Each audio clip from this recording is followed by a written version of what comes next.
Humanity is stuck.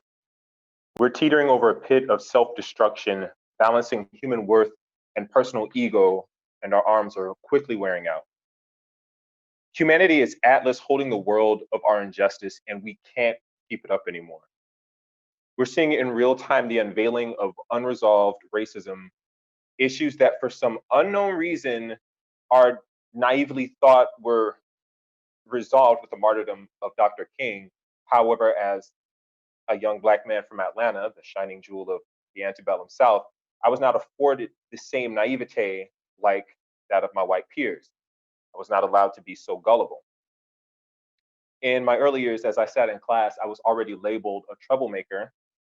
My inquisitive mind was seen as insubordinate. I was seen as difficult and disruptive to the way things were. My discernment of injustice in my class and the conditioning of my Black male friends to a culture of ghetto living, prison revolving, and niggerisms made me a smart aleck, unruly, and uppity.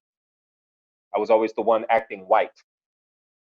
Because of that cultural misunderstanding, I was diagnosed with ADHD.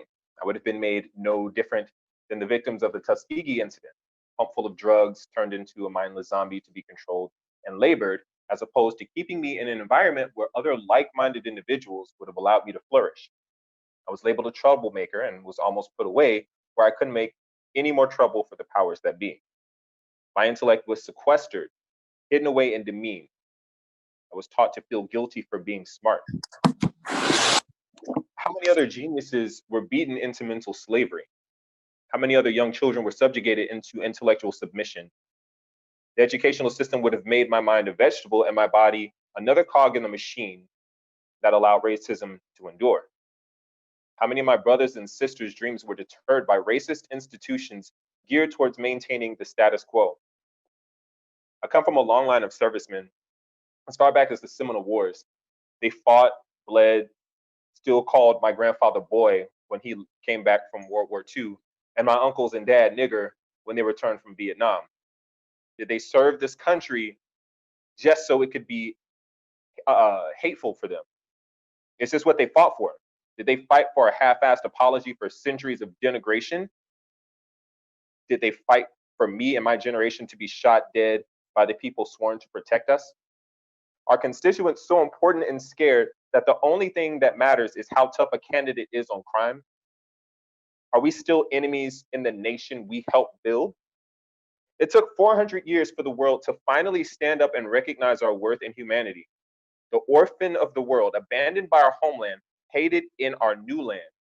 Innovators of the greatest creations and still treated like an abomination. Black people have carried this country on their backs for centuries with the whiplashes and economic chains to prove it. Now that the world is on fire, now we believe it. As I finish, I want to leave everyone with a thought. Why? Why are you actually fighting? What are you fighting for?